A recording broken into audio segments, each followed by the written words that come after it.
Representing fall. इस कहानी की शुरुआत में हमें बैकी नाम की एक लड़की को दिखाया जाता है जो माउंटेन क्लाइंबर है। उसकी अभी अभी डैन से शादी हुई है। डैन भी एक माउंटेन क्लाइंबर है। इन दोनों को ही पहाड़ों पर चढ़ने का शौक है और इस वक्त भी ये पहाड़ों के ऊपर चढ़ रहे होते हैं। बैकी के साथ उसकी दोस्त भी होती है और अब डैन जब ऊपर चढ़ रहा होता है तभी उसे एक घोंसला दिखता है और जब वो उसके अंदर हाथ डालता है तो उसके अंदर का पक्षी उड़ जाता है, जिस वजह से डैन का बैलेंस बिगड़ जाता है और वो ऊपर से नीचे गिर जाता है। पर वो रस्सी से बंधा हुआ है इसीलिए अब वो हवा में लटक गया है। अब ना वो ऊपर आ सकता है और ना ही नीचे। ये दोनों के दोनों डैन को बचाने की कोशिश करते हैं लेकिन ये उसकी मदद नहीं कर पाते और तभी उसकी रस्सी का क्लिप निकल जाता है। डैन की ऊपर से गिरने से मृत्यु हो जाती है। इस हादसे के 51 हफ्तों के बाद हमें बैकी को दिखाया जाता है जो अब पूरी तरह से शराब में डूब चुकी है क्योंकि वो अपने पति डैन से, जिससे वो बहुत प्यार करती थी, उसे अब भी याद करती है। उसने अब तक उसकी अस्थियों को विसर्जित नहीं किया। उसकी अस्थियां अब भी उसके पास हैं। बैकी की जिंदगी में अब उदासी के अलावा कुछ भी नहीं है और बैकी के पास एक बार फिर से उसकी वही दोस्त आती है जो उस वक्त उसके साथ थी जब डैन ऊपर से नीचे गिरा था। उसकी दोस्त का नाम हंटर होता है। हंटर बैकी को देखकर बहुत खुश होती है। जब उसे पता चलता है कि बैकी ने अपनी जान लेने की भी कोशिश की तो वो बैकी से कहती है कि हमें दोबारा से क्लाइंबिंग करना चाहिए और इसके बाद वो अपने मोबाइल पर उसे एक टावर दिखाती है जो कि टीवी टावर है। ये टावर एक ऐसे भीड़ में होता है जहाँ पर इंसान बहुत कम जाते हैं और इस टावर की ऊंचाई होती है 2000 फीट। हालांकि बैकी इस जगह नहीं जाना चाहती और जब उसकी दोस्त हंटर कहती है कि उस टावर के ऊपर चढ़ने के बाद तुम डैन की राख को वहां से उड़ा देना, इससे उसकी आत्मा को शांति मिलेगी, तो बैकी मान जाती है और अब ये दोनों के दोनों उस भीड़ में पहुंच जाते हैं। यहाँ पर ये वीडियोस बना रहे होते हैं, फोटोज खींच रहे होते हैं और हंटर उन वीडियोस को और फोटोज को अपने इंस्टाग्राम पर अपलोड कर रही होती है। अब ये देखते हैं कि टावर इनके सामने है जो आसमान की गहराइयों के अंदर जा रहा है क्योंकि इसकी ऊंचाई बहुत ज्यादा है। आज से पहले इन्होंने कभी भी इतनी ऊंचाई तक चढ़ने की कोशिश नहीं की। इन दोनों को डर तो लग रहा होता है पर अब ये धीरे धीरे ऊपर चढ़ना शुरू कर देते हैं। बैकी का डर ज्यादा होता है क्योंकि उसे पता है कि ये लोहा जिससे टावर बना है वो बहुत पुराना है। उसकी आवाज उसे लगातार आ रही होती है और धीरे धीरे वो भी हंटर के पीछे ऊपर चढ़ रही होती है और जब वे आधे टावर तक पहुंच जाते हैं तो इन्हें एहसास होता है कि यहाँ पर हवाएं बहुत तेज है। ये हाइट इतनी होती है जितनी आईफिल टावर की है, यानी लगभग पूरे 1000 फीट। अभी लगातार ऊपर चढ़ना शुरू कर देते हैं और जब बैकी नीचे देखती है तो उसे डर लगना शुरू हो जाता है क्योंकि उसने पिछले 1 साल से क्लाइंबिंग नहीं की। लगातार ऊपर चढ़ते हुए अब ये टॉप तक पहुंचने वाले होते हैं तभी बैकी सीढ़ी पर पैर रखती है और वहां से एक स्क्रू गिर जाता है जिसके बारे में इन्हें पता नहीं चलता। अब ये दोनों के दोनों 2000 फीट यानी कि टावर के ऊपर तक पहुंच चुके हैं जहां से इन्हें दुनिया बहुत अलग दिख रही होती है। इतनी हाइट पर चढ़ने के बाद, एक टारगेट को अचीव करने के बाद अब बैकी को भी अच्छा लग रहा होता है। ये दोनों के दोनों यहाँ पर एंजॉय करते हैं, बहुत सारी फोटोज क्लिक करते हैं। साथ ही हंटर जो ड्रोन कैमरा अपने साथ यहाँ पर लाई होती है उसे वो अपनी वीडियोज भी बनाती है ताकि इंस्टाग्राम पर अपलोड कर सके। ये दोनों के दोनों बहुत खुश हैं। हंटर इतनी एक्साइटेड होती है कि वो टावर से लटक जाती है और बैकी को उसकी फोटोज क्लिक करने को कहती है। इसके बाद वो बैकी को भी ऐसा करने को कहती है। बैकी भी उसके कहने पर ऐसा करती है और अब ये दोनों के दोनों बहुत खुश हैं। इसके बाद बैकी डैन की राख को यहाँ से हवा में उड़ा देती है जिससे उसे तसल्ली मिलती है। ये दोनों के दोनों बहुत इमोशनल हो जाते हैं लेकिन बैकी फाइनली अब डैन को अलविदा कह चुकी है, यानी कि अब उसकी जिंदगी की एक बार फिर से शुरुआत हो गई। अब ये दोनों के दोनों अपना सामान पैक करके नीचे जाने की तैयारी करते हैं। सबसे पहले बैकी नीचे उतरती है पर तभी वो स्क्रू जो कि निकल गया था उस जगह से लैडर टूट जाती है। बैकी हवा में लटक जाती है पर रस्सी की वजह से वो जमीन पर नहीं गिरती, जिसके बाद हंटर उसे वापस ऊपर खींच लेती है। लेकिन बैकी के पास जो बैग था जिसके अंदर इनके खाने पीने की चीजें थी वो नीचे डिश पर अटक जाता है जहां तक पहुंचना लगभग पूरी तरह से नामुमकिन है। ये अपने मोबाइल्स को भी चेक करते हैं लेकिन यहाँ पर इतनी ऊंचाई पर कवरेज नहीं होता, यानी कि ये दोनों के दोनों अब 2000 फीट की ऊंचाई पर फंस चुके हैं। यहाँ दूर दूर तक कोई भी नहीं होता। अगर कोई हुआ भी तो इतनी ऊंचाई से इनकी आवाज नहीं सुन सकता। यहीं टावर के ऊपर एक बॉक्स होता है जिसके अंदर एक फ्लेयर गन और एक दूरबीन होती है और दिन में फ्लेयर गन का इस्तेमाल करने का कोई भी मतलब नहीं है क्योंकि फ्लेयर गन को दिन में कोई नहीं देखेगा।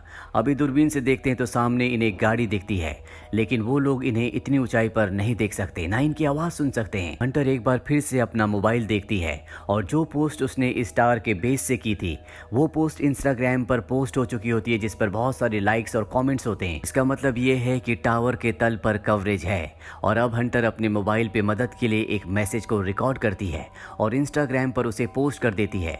इसके बाद वो अपने मोबाइल को रस्सी से बांधकर टावर से नीचे लटकाती है ताकि कवरेज आए और उसका मैसेज पोस्ट हो जाए।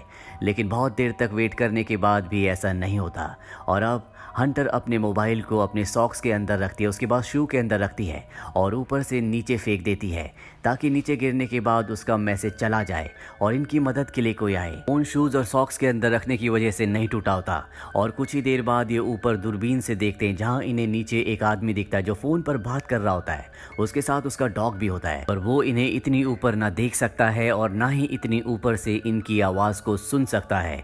यहाँ पर वो अपने फ़ोन में बहुत ज़्यादा मग्न होता है। उसे अपनी प्रेजेंस का एहसास दिलाने के लिए ये ऊपर से एक और शू को फेंकते हैं।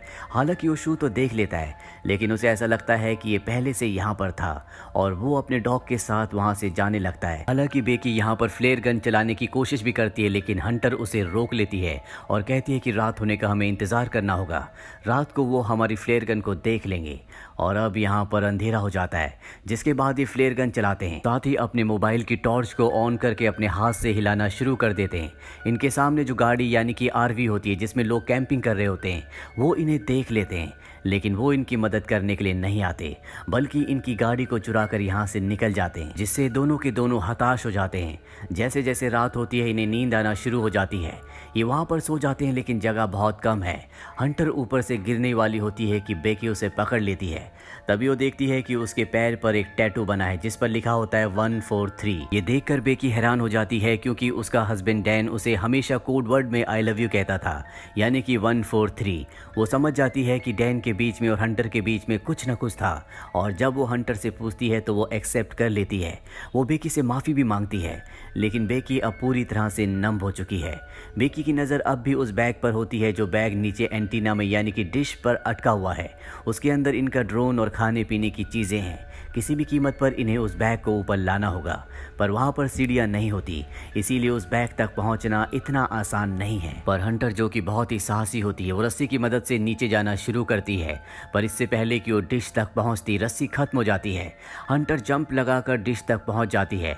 अब उसके पास बैग है, लेकिन रस्सी उससे दूर होती है। वो सेल्फी स्टिक की मदद से बैग को रस्सी में अटकाती है और इसके बाद खुद भी जंप मारकर रस्सी को पकड़ लेती है। पर रस्सी से ऊपर चढ़ना इतना आसान नहीं है क्योंकि इसमें बहुत ताकत लगती है और उसके हाथ जख्मी हो रहे होते हैं, जिस वजह से रस्सी उससे छूट जाती है और नीचे गिर जाती है। बेकी जब नीचे देखती है तो वो अब भी रस्सी से अटकी हुई होती है और वो उसे रस्सी के साथ ऊपर खींच लेती है, जिस वजह से उसकी जान बच जाती है। अब इनके पास इनका ड्रोन है जिसे ये मदद मंगवाने के लिए यूज़ करना चाहते हैं। ये एक पेपर पर लिखते हैं कि हमें मदद की ज़रूरत है, हम टावर के ऊपर अटक चुके हैं, और उस पेपर को ये ड्रोन के साथ फिक्स कर देते हैं और अब ये ड्रोन को उड़ाते हैं। पर तभी इन्हें पता चलता है कि इनके ड्रोन की बैटरी बहुत ज़्यादा डाउन है, वो सामने दूर दिख रहे घर तक नहीं पहुंच सकता, इसीलिए इन्हें ड्रोन को वापस बुलाना पड़ता है। और अब एक बार फिर से रात हो जाती है। रात को जब बेकी सोती है तो ऊपर देखती है कि टावर के टॉप पर एक लाइट जल रही है, यानी कि वहाँ पर करंट है। वो बड़ी मुश्किल से ऊपर चढ़ती है और ड्रोन के चार्जर से उसे चार्ज करना शुरू करती है। जब तक ड्रोन चार्ज नहीं होता उसे वहीं पर लटका रहना पड़ता है। ड्रोन जब पूरी तरह से चार्ज हो जाता है तो बेकी नीचे उतर जाती है, जिसके बाद ये ड्रोन पर उसी चिट को लगाते हैं जिस पर इन्होंने लिखा होता है कि इन्हें मदद की ज़रूरत है, और इसे उस घर की तरफ भेजते हैं जो सामने दिख रहा होता है। पर इससे पहले कि वो घर तक पहुंचता वो एक गाड़ी से टकरा जाता है, जिससे इनकी आखिरी उम्मीद भी टूट जाती है और अब इन्हें कोई उम्मीद नहीं है कि कोई इनकी मदद के लिए यहाँ पर आएगा। बेकी की हालत बहुत ज़्यादा ख़राब हो चुकी है।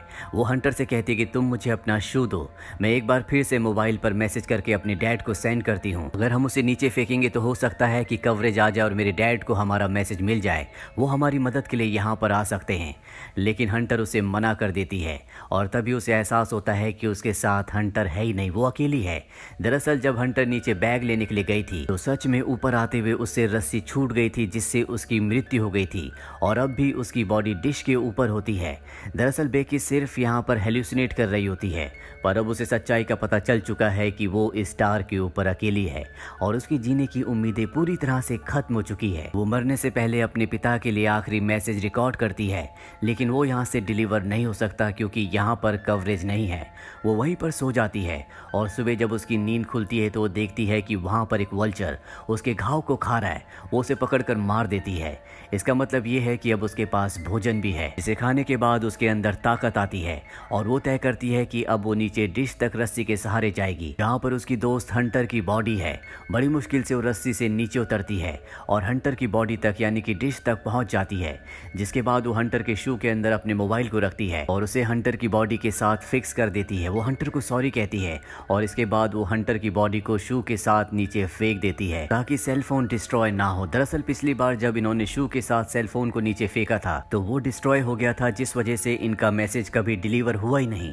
और अब जबकि उसने बॉडी के साथ शू के अंदर मोबाइल को डालकर नीचे फेंका है तो वो पूरी तरह से सुरक्षित रहेगा। दरअसल टार के ऊपर कवरेज ना आने का ये भी कारण होता है कि यहाँ पर इसके अपने इतने सिग्नल होते हैं कि वो दूसरे सभी प्रकार के सिग्नल्स को ब्लॉक कर रहा होता है। एक बार फिर से रात हो जाती है और बेकी के फादर यहाँ पर आ जाते हैं। वो देखते हैं कि टार के आसपास भीड़ है और वहाँ पर बेकी की डेड बॉडी है जिसे पुलिस ले जा रही है। ये देखकर वो पूरी तरह से टूट जाते हैं क्योंकि वो अपनी बेटी से बहुत प्यार करते हैं। पर तभी वो देखते हैं कि पीछे बेकी खड़ी है जो पूरी तरह से ठीक है। उसके साथ डॉक्टर्स भी होते हैं। वो बेकी को अपने गले से लगा लेते हैं और इस तरह से बेकी की जान बच जाती है। तो ये थी पूरी कहानी फिल्म फॉल की। ये फिल्म ईयर 2022 में रिलीज हुई थी। IMDb पर इसकी रेटिंग है 6.4। उम्मीद करते हैं कि ये कहानी